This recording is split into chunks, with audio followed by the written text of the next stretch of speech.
Vă salut și bine v-am găsit la un nou vlog. Astăzi vreau să clarific cu dumneavoastră o problemă, o mică problemă sau nu știu, o nelămurire a unora dintre dumneavoastră care m-ați tot întrebat de ce țin caprele în oi și nu le țin separat. Puteți observa în spatele meu un cârd de oi unde se află și capre. Imediat o să vă explic și de ce le țin amestecate, caprele cu oile. Dar înainte de a vă explica acest lucru, haideți să vă spun ce fel de oi se află în spatele meu. Sunt oile sterpe. O mică parte din oile sterpe care au fost sterpe de primăvară, pentru că n-am foarte multe, predominant sunt miei opriți de anul acesta, dar au crescut foarte bine, s-au dezvoltat foarte bine, încât sunt aproape cât oile. O să fac un material pe viitor, când o să am timp, pentru că din nou iar stau cu timpul foarte prost, în care o să vă prezint și evoluția mieilor. Știți, miei aceia pe care vi-am prezentat când îi aveam pe Saivan, undeva prin luna mai, parcă, sau iunie, nu mai știu exact. Deci miei aceia sunt aici și au crescut, au evoluat foarte bine. Sunt foarte mulțumit. Ca să încep cu începutul, de la începuturi, în ferma noastră au existat capre atât și oi încă de la început. Încă de când tatăl meu din tinerețe, de când era copil, de când s-a apucat de meseria aceasta, el a ținut și capre și oi. A iubit și caprele și oile. E normal și logic ca fiecare animal din rasa lui să fie păzit separat, adică caprele separat, oile separat.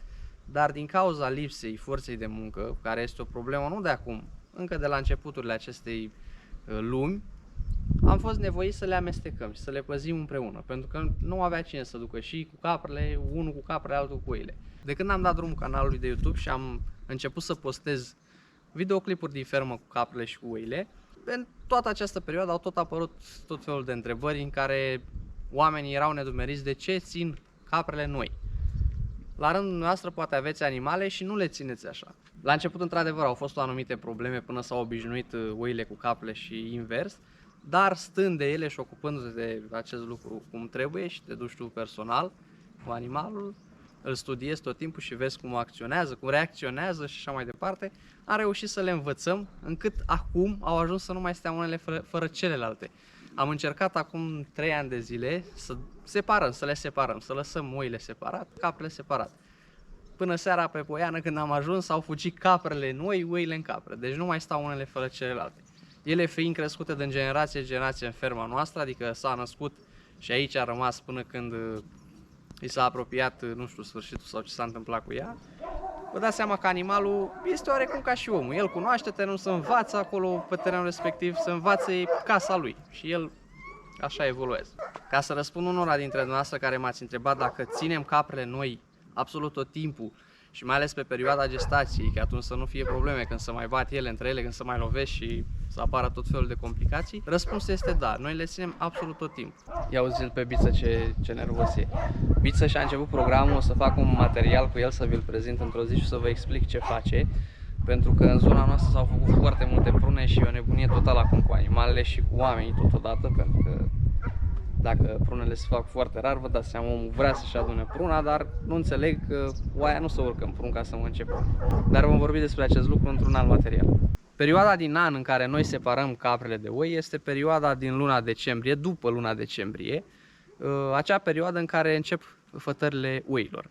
Nu știu cum procedați dumneavoastră sau nu știu cum se procedează în altă fermă, dar noi le împărțim pe cărdulețe, să zic, mai mici, în funcție de evoluția fiecăruia, adică unele fată mai devreme, altele mai târziu. Noi avem cam 3 serii.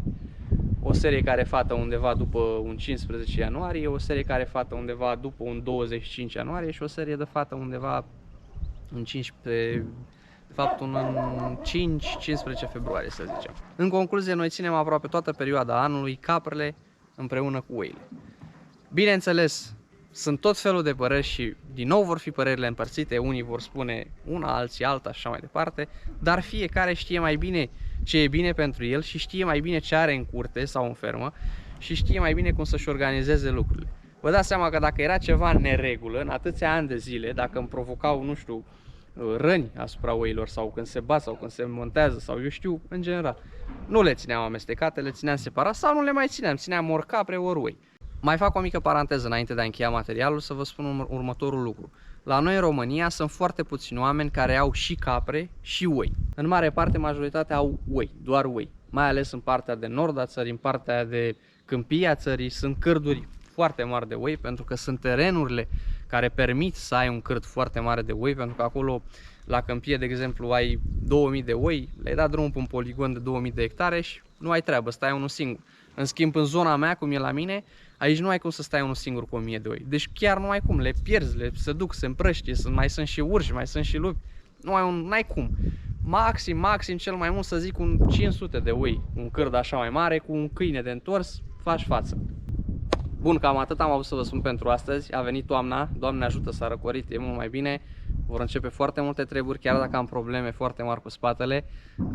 Vor urma niște vloguri foarte interesante și niște lucruri foarte interesante. Așa că țineți aproape și o să vedeți ceva ce nu prea ați mai văzut la nimeni. Până data viitoare când ne vom revedea și regăsi la un nou vlog, eu vă salut, vă respect, mulțumesc pentru susținere încă o dată și nu uitați, Doamne ajută, gând la Dumnezeu că este cel mai important.